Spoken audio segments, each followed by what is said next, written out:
आपका स्वागत है हमारे इलेक्ट्रोमैग्नेटिक इंडक्शन पार्ट 2 में। तो जैसा कि आप लोगों को याद होगा, पिछले वाले लेक्चर में, पिछले वाली वीडियो में हम लोगों ने देखा था कि हमारा करंट इंड्यूस किस तरह होता है, और मतलब हमने उसमें बेसिक चीज़ें बात करी थी इलेक्ट्रोमैग्नेटिक इंडक्शन के बारे में। उसी चीज़ को आगे बढ़ाते हुए आज हमारे जो टॉपिक्स रहेंगे, फर्स्ट ऑफ ऑल हमारा रहेगा लेंज लॉ, तो उसके बाद हमारा मोशनल ईएमएफ,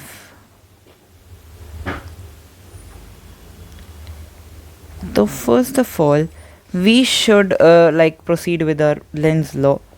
तो लेंस लॉ होता क्या है? हमने पिछले वाले वीडियो में देखा था कि अगर तो हमारे होता क्या, देखो पिछले वाले वीडियो में हमने सीखा था कि जो हमारा वो होता है इंड्यूस्ड ईएमएफ होता है, उसका फॉर्मूला हमने सीखा था लास्ट वीडियो में कि E equals to minus of d phi by d t, where phi is flux which is given by phi equals to B dot A, और यहाँ पे बी और ए दोनों वेक्टर होते हैं, और यहाँ पर बी ए कॉस थीटा हमारा मैग्नीट्यूड की टर्म्स में अगर हम लेना चाहें तो ये होता है। उसी चीज़ को आगे बढ़ाते हुए अगर हमें मान लो हमने करंट निकाल लिया, करंट आ गया हमारा E अपॉन आर, ई की वैल्यू रख देते हैं इधर। पर एक बार बताओ, डायरेक्शन के बिना हमें करंट का मतलब फ़ायदा क्या है? हमारे पास ये एक लूप है, ठीक है, ये एक लूप ले लिया हमने और यहाँ पे इसका एक्सेस है, और इसी एक्सेस के अलॉन्ग हमारी एक मैग्नेट आ रही है, ठीक है, ये एक मैग्नेट आ रही है हमारी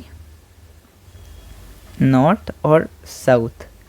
अब जैसे जैसे इधर आएगी इसकी फील्ड बढ़ती जाएगी, है ना? तो मतलब डायरेक्शन कैसे बताएंगे यहाँ पे इसके करंट की? जाहिर सी बात है, हम विदाउट लेंस लॉ नहीं बता सकते, और लेंस लॉ यही बताता है कि आपकी इलेक्ट्रिक फील्ड, जो मैग्नेटिक फील्ड की वजह से जो करंट इंड्यूस होगा उसकी डायरेक्शन क्या होती है। अब देखो यहाँ जैसे ये मैग्नेट इधर इधर आती जाएगी, और हमें सबको पता है कि जो मैग्नेटिक फील्ड है वो नॉर्थ से निकलती है साउथ की तरफ जाती है, कुछ इस तरह, और इनसाइड द मैग्नेट ये साउथ टू नॉर्थ जाती है।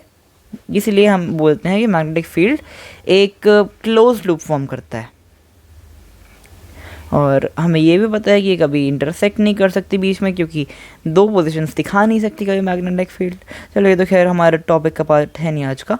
तो हमें देखना है कि मैग्नेटिक फील्ड जैसे जहाँ पे जा रही है इस तरह, तो हमें बता कैसे चलेगा कि करंट की डायरेक्शन क्या है।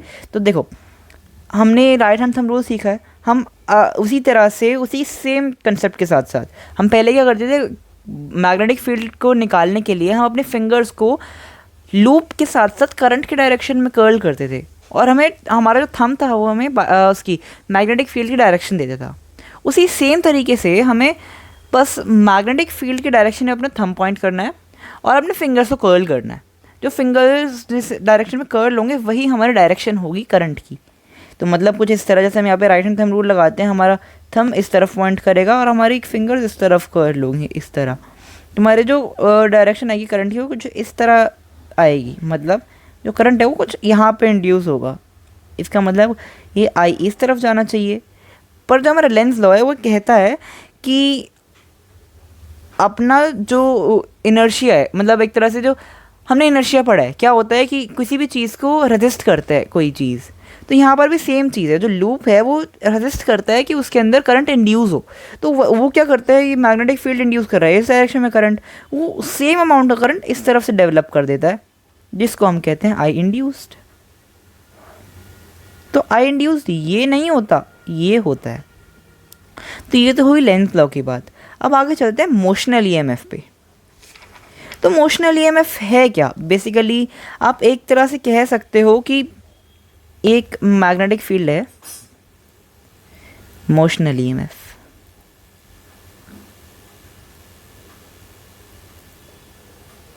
मैं आपको लास्ट में लेंस लॉ की डेफिनेशन भी दे दूंगा। तो लेंस लॉ, हाँ चले लेंस लॉ ख़त्म हो गया, अब मोशनल ईएमएफ। तो मोशनल ईएमएफ में है क्या? बेसिकली आपके पास बस एक मैग्नेटिक फील्ड है ना। हमने पिछली बार क्या करा था, हमारा जो ईएमएफ इंड्यूस हो रहा है बस, अब हमें एक चीज़ मोशन में हमें उसका ईएमएफ निकालना है। अभी मान लो एक रॉड है और ये मोशन में है, विद वी वेलोसिटी, ठीक है। अब क्या है यहाँ पर, ये मैग्नेटिक फील्ड ये इनसाइड है ना, इनसाइड, और बी मान लो, इसको इसका नाम बी दे देते हैं, इसको हमने वी दे दिया नाम। तो इन दोनों के बीच में थीटा है वो 90 डिग्री होगा इनिशियली ही, ठीक है। तो अब आगे जैसे हम देखते हैं इसमें, तो हमें जैसे देखो फोर्स, यहाँ पे फोर्स लगेगा। हमने फोर्स सीखा है कि किसी भी मूविंग कोई भी अगर चार्ज उस मेटल, जैसे मेटल रॉड है ये, तो ये जैसे हमने सीखा था उसमें कि अगर कोई भी इलेक्ट्रॉन मूव करता है उसके मैग्नेटिक फील्ड के अंदर, तो उसके लिए फोर्स क्या होता है, Q into v cross B, ये सीखा था।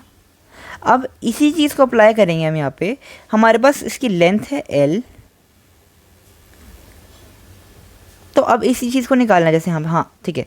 तो हम होता क्या है, अगर हम F यहाँ से ले रहे हैं और सेम चीज़ हम अगर F इलेक्ट्रोस्टैटिक्स वाले लें, तो वो F क्या होता है, F equals to q E, right. तो यहाँ पर हमारे पास Q है, इधर भी है उधर भी है, तो Q दोनों तरफ से कैंसिल हो जाएगा। अब अगर हम इन दोनों चीज़ों को इक्वेट करते हैं तो हमारे पास क्या आएगा, देखो Q into v B sine theta होता है, और F equals to q E होता है। यहाँ पे मैग्नीट्यूड, मैंने दोनों के मैग्नीट्यूड्स को इक्वेट करा है। तो हमें पता है यहाँ पर थीटा 90 डिग्री है, तो साइन थीटा हमारा 1 हो जाएगा, और जैसे Q और Q कट जाएगा। इसका मतलब जो हमारा वी बी इक्वल्स टू ई आ जाएगा। यहाँ से हमने ये निकाल लिया। अब इसके आगे हमें निकालना है पोटेंशियल डिफरेंस। अब पोटेंशियल डिफरेंस क्या होता है, V equals to E L, है ना। तो इसका मतलब हमें यहाँ से V equals to E L निकाला, और इस ये V जो है ये हमारा EMF इंड्यूस्ड है, तो V equals to E L आ गया। तो इसका मतलब यहाँ पर आ जाएगा हमारा EMF induced equals to VBL, जिसको हम बोलते हैं BBL के नाम से मोस्टली हम लोग इसको जानते हैं। तो ये हमारा इंड्यूस EMF है, जो मोशन में जब कोई भी रॉड वगैरह या कोई भी मटेरियल होते है तो ये वहाँ पर जनरेट होती है। अब इसी में हम करंट कैसे निकालें, जब सिंपल चीज़ है, जैसे हमने पिछली बार भी देखा था। अब यहाँ पर ये इस तरह से हमने करंट इंड्यूस हो रहा है, इस चीज़ को एक बार हम इरेज कर देते हैं। यहाँ से मान लो एक सर्किट अटैच्ड है, ठीक है। अब यहाँ से जैसे ये मूव कर रहा है, तो वापस से उस चीज़ को निकालो, डायरेक्शन निकालो करंट की किस तरह से निकल रही है। तो डायरेक्शन जो आएगी वो यहाँ पर वो इस तरह से आएगी कि इस तरह से, है ना। ये R हो गया। तो अब जब हम इसको निकालेंगे तो ये इस तरह से आएगा। यहाँ पर हमें, हाँ ये निकालना है ना। तो अगर हम इसको एक लूप की फॉर्म में रिप्रेजेंट करें तो ये एक तरह से हमारे पास हमारी बैटरी हो गई। इसके अंदर यहाँ हमारा वो है, ये मेटल रॉड है, तो इसकी भी कुछ ना कुछ अपनी रेजिस्टेंस होगी। तो इसको let's say it is R, ठीक है। R हमने स्मॉल r ले लिया उसको, यहाँ पर स्मॉल r आ गया, यहाँ पर हमारा रेजिस्टेंस आ गया, ठीक है। यहाँ से हमारा I जाएगा, यहाँ से जाएगा और इधर से जाएगा। ये इसकी इंटरनल रेजिस्टेंस, ये VBL और ये R। सिंपल चीज़ है। अब हमें यहाँ पे किरचॉफ्स लॉ लगाना है, लूप रूल। क्या वो क्या कहता है, मतलब EVBL minus RI minus of RI equal to 0। यही तो कहता है किरचॉफ्स रूल, कि आपको हर जगह पे अपना पोटेंशियल को इक्वल कर देना है, अगर आपको सीरीज़ में है सब कुछ। सिंपल चीज़ मैंने वो करी है। और यहाँ पे VBL RI, तो हम यहाँ से I का कॉमन ले लेते हैं।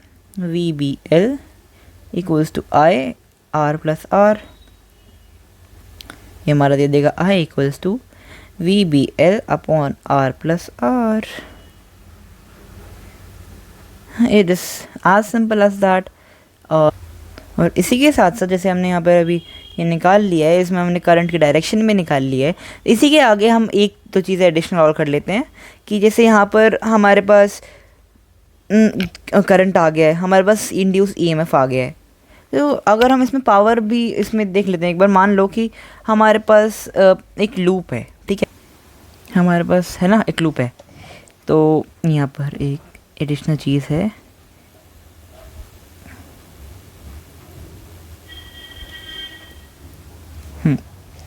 एक हमारे पास लूप है, ये मैग्नेटिक फील्ड बना लिए हमने।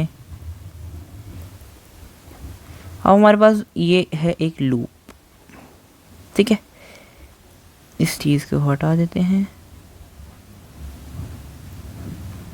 हमारे पास लूप हो गया। अब मानो कि ये यहाँ से इससे कोई एफ फोर्स से खींच रहा है, ठीक है, हमें भी फोर्स बताना है कितना, यहाँ से वी वेलोसिटी जाएगा इस वजह से।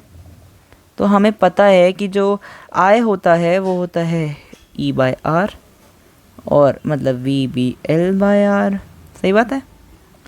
तो इसी की वजह से अगर हम यहाँ पर निकालते हैं फोर्स, फोर्स क्या होता है हमारा, फोर्स होता है आई एल बी, है ना, B I L sine theta आपको याद होगा, I into L cross B, B वो जैसे भी आपको याद है। तो आई बी एल आता है हमारा, थीटा यहाँ पर थीटा यहाँ पर 90 डिग्री है इसलिए वो 1 हो जाएगा। तो आई बी एल हमारा ये आ गया फोर्स, है ना। तो अब यहाँ पर जैसे हम आई की वैल्यू पुट करेंगे तो एफ जो आएगा हमारा वो आ जाएगा v L B into L B upon R, यहाँ से हमें मिल जाएगा v B square L square upon R, ये हमारा फोर्स आ गया। और इसी के बाद हम अगर पावर डेवलप निकालते हैं तो पावर कितना आएगा, पावर आएगा हमारा, पावर होता क्या है, पावर होता है फोर्स इंटू वेलोसिटी। तो पावर सिंपली हमारा हो जाएगा v B square L square upon R into v, जिसका मतलब ये सिंपली हम इसको लिख सकते हैं v square B square L square upon R, that's how we do it. तो और यही चीज़ सेम होती है। और यहाँ पर अगर हम कहना चाहें कि यहाँ पर थर्मल पावर कितनी डेवलप हो रही है, तो यहाँ पर कंजर्वेशन ऑफ एनर्जी के उस रूल से हम कह सकते हैं कि यहाँ पर थर्मल एनर्जी जो है, थर्मल एनर्जी हीट एनर्जी वो जो डेवलप होगी वो इसी के बराबर होगी, क्योंकि यहाँ पर हमारा कंजर्वेशन ऑफ एनर्जी लग जाएगा। सो आया था शुरुआत में कि मैं आपको लास्ट में डेफिनेशन देने वाला हूँ लेंस लॉ की, तो आप मेरे साथ साथ याद कर सकते हो इसको। The direction of the induced current is such that it opposes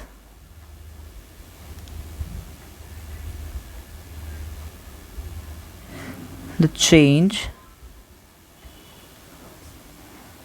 that has induced it। तो हुई ना ये वही बात कि करंट अगर ये लूप है और इसके अंदर इस डायरेक्शन में करंट जनरेट हुआ है, इंड्यूस करा है उस मैग्नेट ने, तो ये उसी डायरेक्शन को पलटने की कोशिश करेगा ताकि इसका नेट जो आई है वो ज़ीरो रहे। तो थैंक यू।